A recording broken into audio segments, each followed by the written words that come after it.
Hi guys, welcome back to the channel.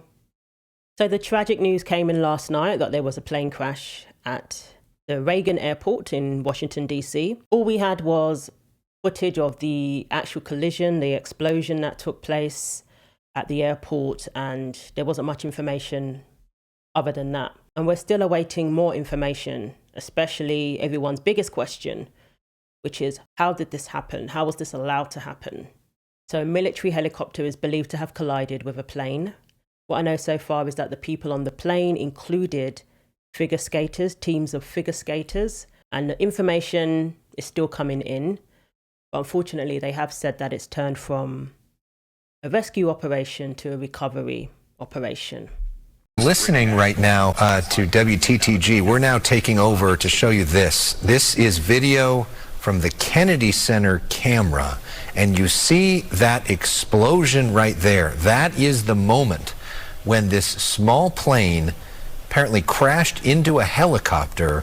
You see a fireball, and then, Marla, we see that plane head down towards the Potomac River.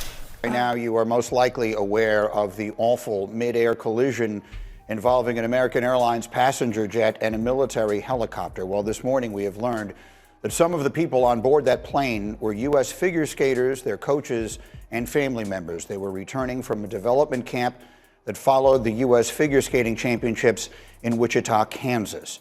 The U.S. Figure Skating has released this statement. U.S. Figure Skating can confirm that several members of our skating community were sadly aboard American Airlines Flight 5342, which collided with a helicopter yesterday evening in Washington, D.C. We are devastated by this unspeakable tragedy and hold the victims' families closely in our hearts. A short time ago, Russian officials confirmed that two former Russian skaters who won the pairs competition at the 1994 World Championships were also on board. Both were skating coaches in Boston. The Russians on board were figure skaters who won in 1994, I believe, and they were coaches. Very, very sad. Absolutely awful news. But of course, in the midst of this tragedy, you're going to get people with their opinions. You're going to get people speculating as to what caused this. Most people's first reaction is to think that there must have been some incompetence there. Air traffic control have released a statement, the union for air traffic controllers. They're saying it's way too early to speculate or to attribute any blame. The union representing air traffic controllers said Thursday, "We cannot comment on the specifics, and it would be premature to speculate on the root cause of the accident. We will wait for the National Transportation Safety Board to complete its work and use that information to help guide decisions and changes to enhance and improve aviation safety." That was Nick Daniels, the president of the National Air Traffic Controllers Association.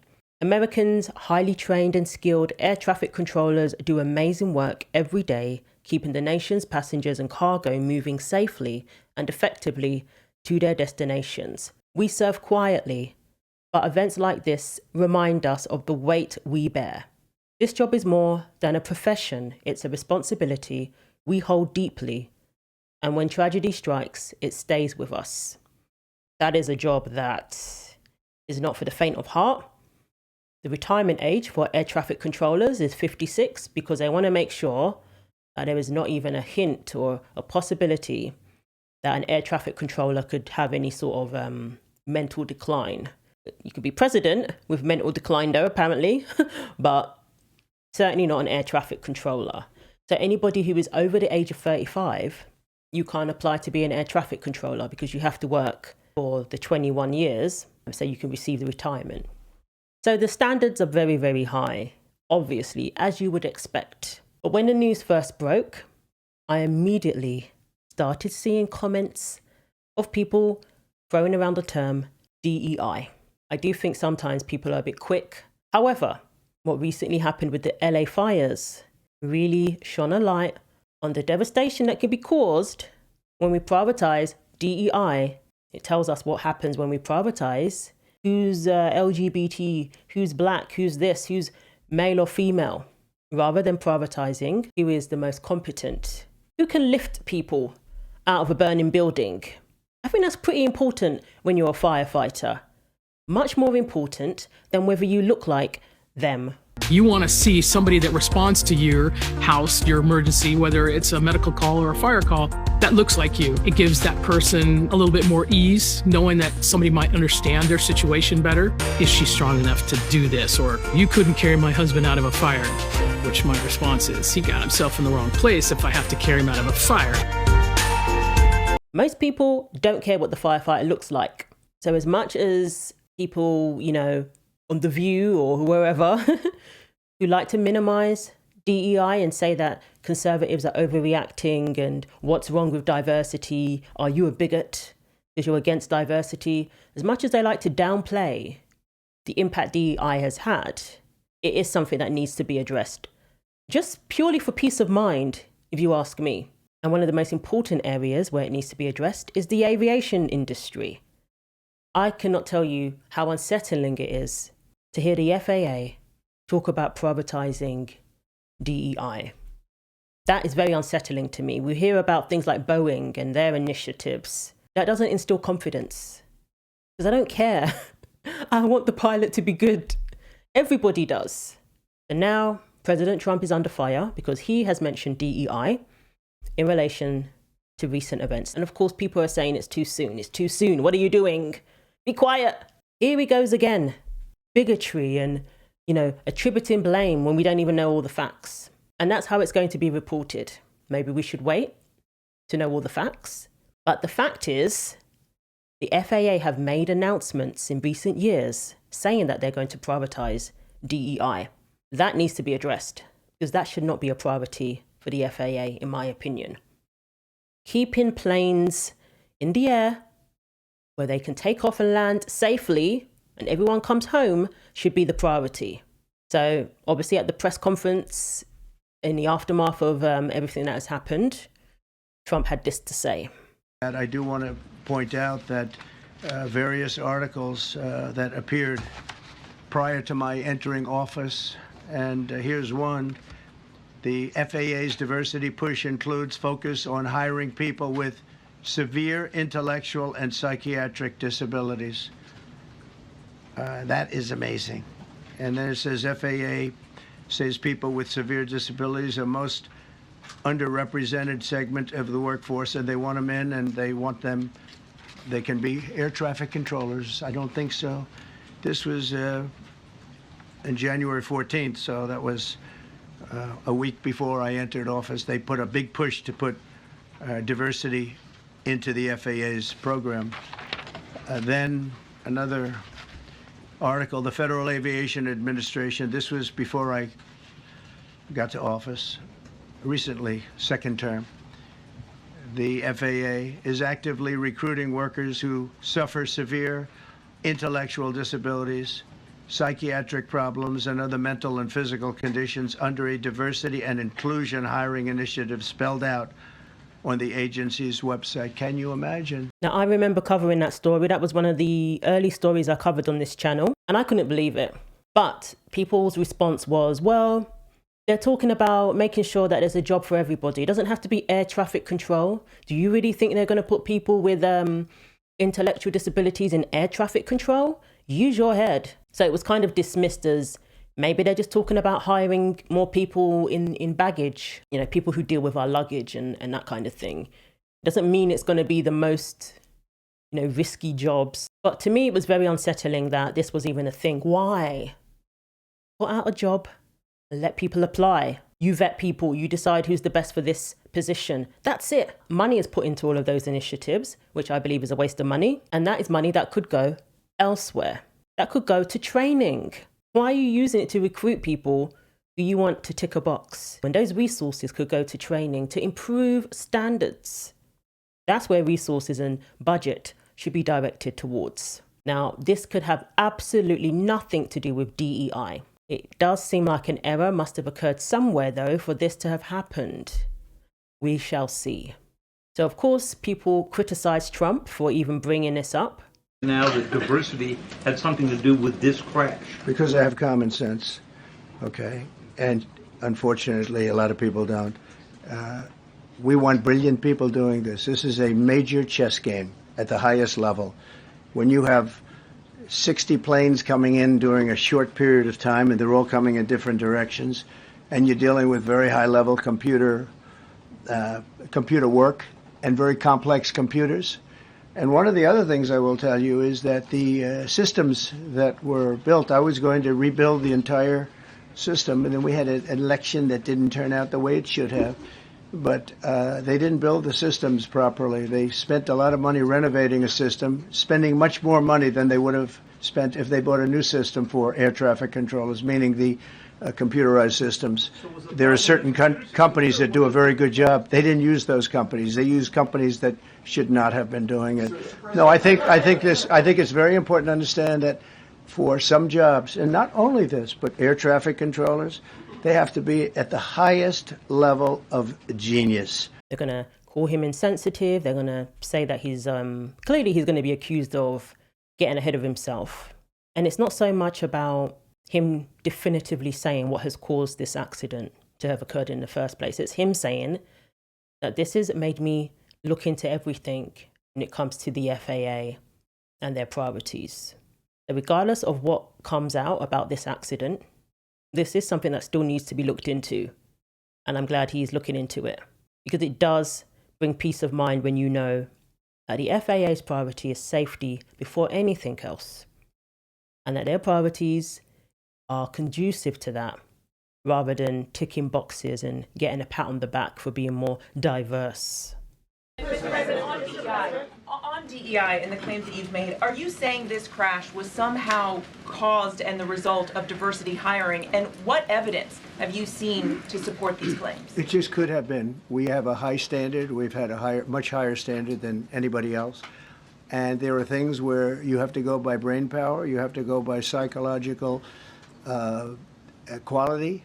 And psychological quality is a very important element of it. These are various very powerful tests that we put to use, and they were terminated by Biden.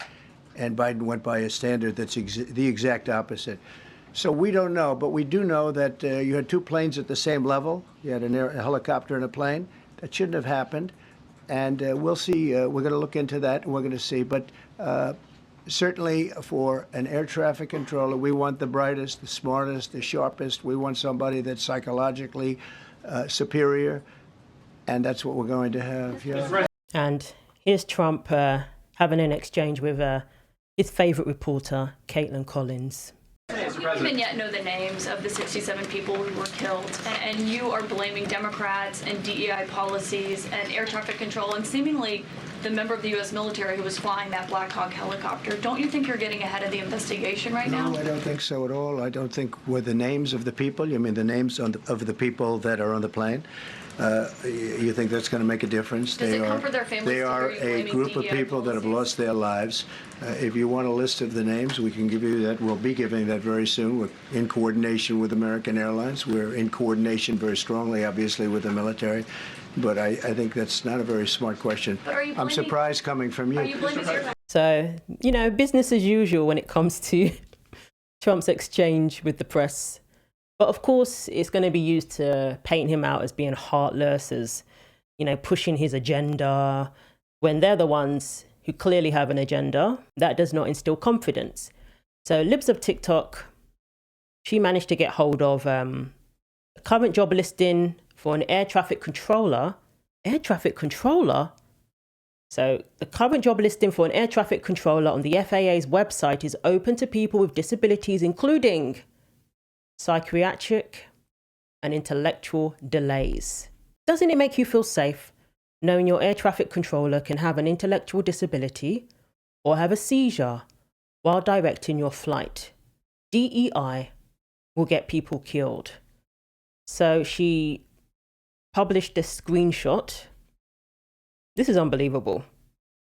I'm going to get another one. That's the air traffic trainee for potential conversion in air traffic control. So targeted disabilities or serious health conditions. This has got to be a joke. Deaf and blind, developmental disability, intellectual disability, and I just don't understand this psychiatric disorder as well, because one of the main concerns with pilots is that they're given the support they need when it comes to mental health, because that could be, a matter of life and death. Tonight, this United Airlines pilot grounded, suspended from flying after this alarming video surfaced showing the pilot wielding an axe at the Denver airport, hacking at a parking lot gate. It might not be for pilots, but even in other areas of aviation, why would they specifically aim to increase the number of people with psychiatric disorders, like specifically target those people to recruit? But when you start saying you want a certain number of people who tick these boxes, that becomes a priority. Because how are you going to get to that number? When it comes to interviews, when it comes to recruiting, that is going to be an incentive to pick that person who has this condition over another person because you want to get the numbers. So Trump cited efforts by the FAA to hire individuals with disabilities, including dwarfism, missing limbs, and intellectual disabilities. A group within the FAA determined that the workforce was too white. Then they had concerted efforts to get the administration to change that and to change it immediately. This was in the Obama administration. Trump also blasted Pete Buttigieg, who served as transportation secretary during the Biden administration. He's a disaster now. He's got a good line of bull. Well, he runs it, 45,000 people, and he runs it right into the ground with his diversity. Buttigieg responded on X.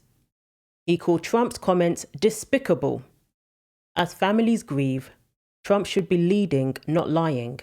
We put safety first, drove down close calls, grew air traffic control, and had 0 commercial airline crash fatalities out of millions of flights on our watch.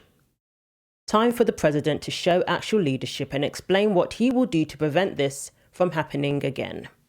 So there was about 60 people believed to be on the American Airlines flight that collided with a UH-60 Black Hawk helicopter on its final approach to Ronald Reagan Washington National Airport in Alexandria on Wednesday night. Other Trump administration officials echoed the president's rhetoric about diversity efforts playing a role in weakening government agencies. Vice President Vance suggested that changing hiring standards means you don't have the best people. And obviously we do want the best people. I think we could all agree on that we do want the best people in these roles. Now, it's not an easy recruitment process, I believe, when it comes to air traffic control. For a high-stress, high-stakes career, Foxtrot Papa is on frequency. It all starts here. Left turns, expect further clearance. The Air Traffic Control Academy in Oklahoma City is full as the FAA pushes to staff up understaffed towers and centers. The FAA says it needs 1,300 more controllers. The controllers union says 3,500 are needed. The FAA is struggling to keep up with mandatory retirements at 56. How long will it take you to get to full staffing? Our goal is 5 to 7 years to be fully staffed and comfortable. Every year, 1,500 new students go through the academy. It's here the controller candidates are trained for either the control tower or an en-route center, handling air traffic at 18,000 feet or above. The students who seem to do the best are often video gamers. What is it about gaming skills that could make you a good controller? The ability to take in all of that information quickly, make a quick decision, and then if that decision's not the right one, being able to come up with a plan B or plan C. But the academy washout rate is high, 30%.